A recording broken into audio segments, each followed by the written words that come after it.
Hello guys, if you're watching this video, you're trying to solve the 3x3x3 Rubik's Cube. This is step 1 of 8.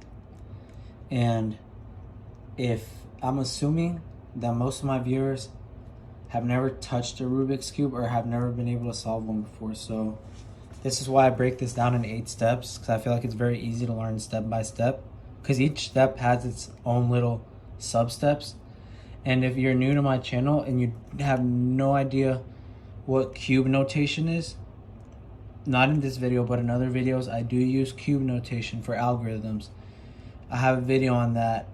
If you want to learn how to solve Rubik's Cubes in this particular channel, I have 2x2, 3x3, 4x4, and 5x5. But to start, let's go ahead and start with this 3x3 Rubik's Cube. So the first step we want to do is we want to form the yellow daisy. So what does that mean? It means that we form a yellow center, and around the yellow center we have the white edge pieces. Now, in another video I explain conceptual stuff. I have a video in this playlist that's supposed to be understood before starting to solve this. So if you haven't watched that video, I highly recommend it because it'll make it a lot easier to learn. So what we're going to do is we're going to place the white edges here. The corners don't matter, but the edges do. So now, without further ado, white edge, we look for another white edge, we bring it up here.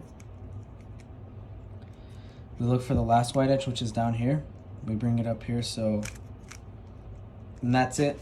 That's step 1 of 8 of the 3x3x3 Rubik's Cube, is forming the yellow daisy.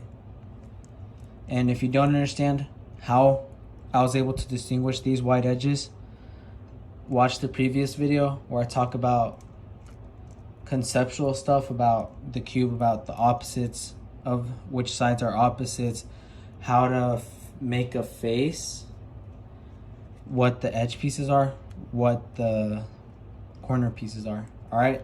If you saw any value in this, go ahead and like and subscribe. Thank you so much. See y'all.